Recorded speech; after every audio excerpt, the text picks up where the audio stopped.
Good day mga boss. Ang Terra Perma Jeep Team Governor merong inamin, willing silang makinig sa trade offer ng ibang kupunan para kay Christian Standhardinger.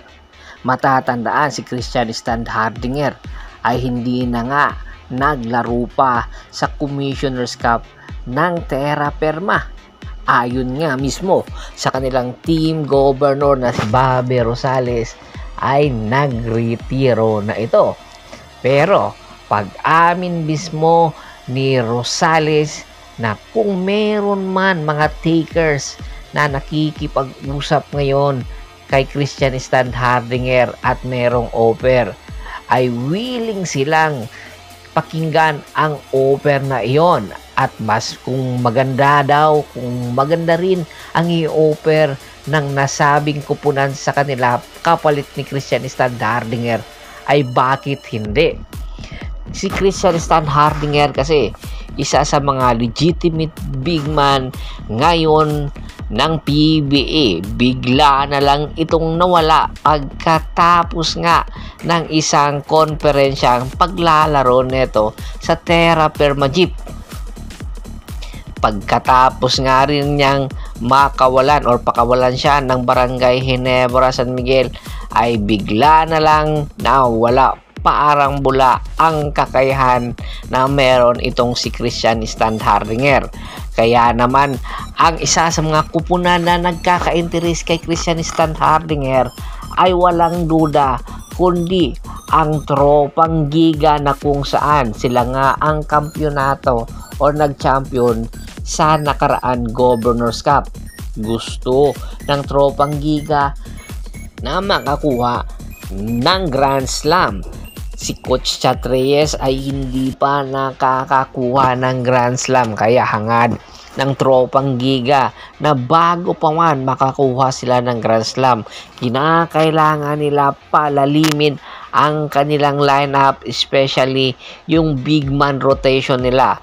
Kung sakasakali man na makukuha nga ni Coach Chat Reyes itong si Christian Standhardinger, ay malaking tulong ito para sa Tropang Giga, na kung saan magkakaroon sila agad ng isang legitimate na scorer pagdating sa ilalim. Ang Tropang Giga kasi hanggang ngayon ay dribble and drive pa rin ang sistema na ipinapatakbo ni Coach Chat Reyes. Tanging palabigasan nila yung mga outside shooting nila, at itong si Ronde Holly Jefferson ang nagiging anchor nila sa depensa.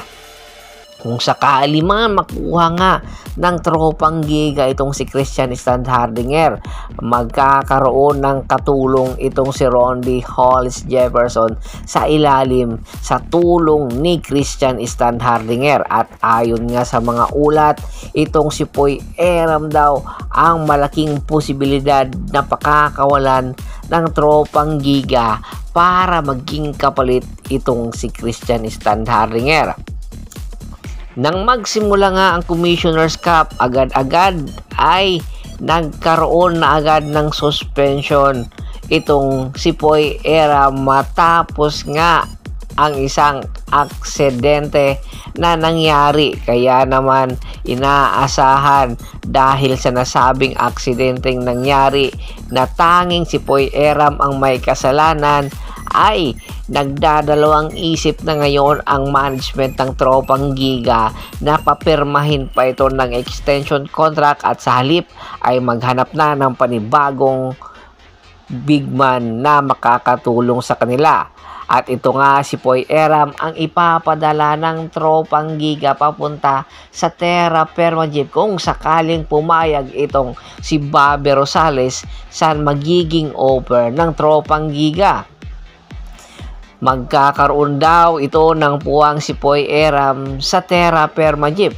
Pero alam nyo ba, ayon nga sa isang ulat, idadaan lang ito sa Terra Perma Jeep si Poy Eram at didiretso ito papunta naman ng Barangay Ginebra San Miguel.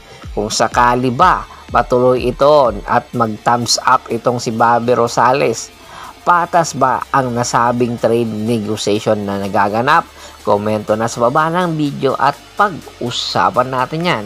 Once again, this is Percival Monteron at your service.